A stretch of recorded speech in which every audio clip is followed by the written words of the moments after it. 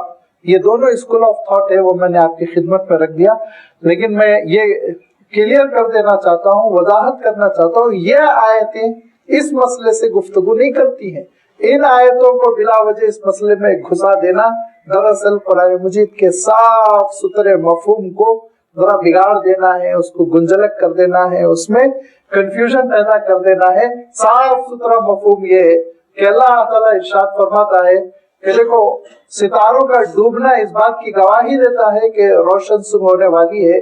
یہ روشن صبح وحی الہی کی بنیاد پر ہو رہی ہے، جو وحی الہی اللہ کے رسول صلی اللہ علیہ وسلم پر حضرت جبرائیل امین کے ذریعے سے پہنچ رہی ہے. اور حضرت جبرائیل امین انتہائی طاقتور وہ فرشتے ہیں جن کی اطاعت خود فرشتے بھی کرتے ہیں. فرشتوں میں بھی ان کا مقام مطاع ثم امین، امانت دار ہے. دوسری جگہ ارشاد فرمایا یہ الفاظ، اور یہاں ارشاد فرمایا بڑے طاقتور ہیں اور بہت ہی عقل بھی پختہ ہے. کسی قسم کی کوئی خطا کا، دھوکے کا، کمزوری کا امکان نہیں ہے. لہذا وہی وہ صحیح پہنچ رہی ہے. اور اللہ تعالیٰ نے اپنے رسول کو مزید تقویت کے لیے اور یقینی کیفیت کے لیے، انبیاء علیہ السلام کا معاملہ یہ ہوتا تھا، علم الیقین کو عین الیقین میں وہ بدلنے کے لیے اللہ تعالیٰ سے دعائیں کرتے تھے. حضرت ابراہیم علیہ السلام نے دعا کی تھی، ارینی کیف تحیی الموتیٰ، اللہ میں دیکھنا چاہتا ہوں کہ مرے ہوئوں کو آپ کیسے زندہ کریں گے. تو کہا اولم تؤمن، کیا ابراہیم آپ کو ایمان نہیں؟ کہا ایمان تو پورا ہے، ولکن لیطمئن قلبی، میرا جو علم الیقین ہے نا، وہ علم الیقین کو میں عین الیقین سے تبدیل کرنا چاہتا ہوں. آپ اپنے بچے کو ڈرائیے، دیکھو یہ کھلے ہوئے تار ہے، اس کو ہاتھ نہ لگانا، ہاتھ لگانے سے جھٹکا لگے گا، بہت تکلیف پہنچے گی. خوب ڈرا دیا، خوب سمجھا دیا، اور وہ گھبرا بھی گیا اور دور بھی ہو گیا، آپ کی بات مان لی، کبھی کھلے ہوئے تار کو ہاتھ نہیں لگایا. لیکن خدا نہ خواستہ بعد ہوتے ہیں نا بچے شریر کہ ابا کی بات کو یقین نہیں کیا، اور ایک مرتبہ اس کھلے ہوئے تار کو پکڑا تو معلوم ہو گیا جھٹکا کس کو کہتے ہیں. الیکٹرک کا جھٹکا، یہ عین الیقین کی کیفیت ہے. اب دوبارہ ہاتھ نہیں لگائے گا وہ، اب تو 2 گز دور سے گزرے گا وہ. تو یہ علم الیقین جو ہوتا ہے وہ دراصل اطلاعات کی بنیاد پر ہوتا ہے، اور عین الیقین ہوتا ہے وہ تجربے کی بنیاد پر ہوتا ہے. ہم اپنی نگاہوں سے دیکھتے ہیں آگ جلاتی ہے، لیکن اللہ نہ کرے کسی شخص کو آگ سے دوچار ہونا پڑے، وہ جل جائے، تو پھر اس کا جو یقین ہوتا ہے نا، اس کو جو سمجھ میں آتا ہے کہ کس چیز کو کہتے ہیں تکلیف، آگ سے جلنے کی تپش کس چیز کا نام ہے، یہ عین الیقین کی کیفیت ہوتی ہے. مثال سے میں سمجھا رہا ہوں. لہذا انبیاء علیہ الصلوۃ والتسلیم کا علم وہ عین الیقین کے درجے کا ہوتا ہے، اور عین الیقین کے درجے کا علم ہونے کے لیے اللہ تعالیٰ نے حضرت جبرائیل امین کا مشاہدہ کروایا. پہلی مرتبہ میں نے عرض کیا نا، مکہ مکرمہ کی وادی میں، مینا کے اور مکہ کے درمیان اجیاد کے علاقے میں اللہ کے رسول صلی اللہ علیہ وسلم کو یہ مشاہدہ کروایا گیا. اور دوسری مرتبہ معراج کے موقع پر چونکہ آپ صلی اللہ علیہ وسلم کے اعزازات کی تکمیل ہو رہی تھی، دوبارہ پھر اللہ تعالیٰ نے حضرت جبرائیل کو اصلی شکل میں حضور اکرم صلی اللہ علیہ وسلم کے سامنے آنے کا حکم دیا، اور اس کا تذکرہ اللہ تعالیٰ نے ان آیتوں میں فرمایا. اب یہ تو ہو گیا وحی کی حقانیت، یہ تو ہو گیا اللہ تعالیٰ کے دین کی بنیاد. اب اس وحی کی بنیاد پر اور اللہ تعالیٰ کی جانب سے جو اتصال ہے، جو جڑے ہوئے حضور اکرم صلی اللہ علیہ وسلم، اس بنیاد پر اللہ کے رسول صلی اللہ علیہ وسلم جو دعوت توحید دے رہے ہیں، اور اس کی مخالفت میں لوگ جو اپنے بتوں کو لے کر آ رہے ہیں، اس کا تذکرہ اللہ تعالیٰ نے آنے والی آیتوں میں فرمایا. انشاءاللہ آئندہ اتوار اس کی وضاحت آپ کی خدمت میں رکھی جائے گی. وآخر دعوانا ان الحمد للہ رب العالمین.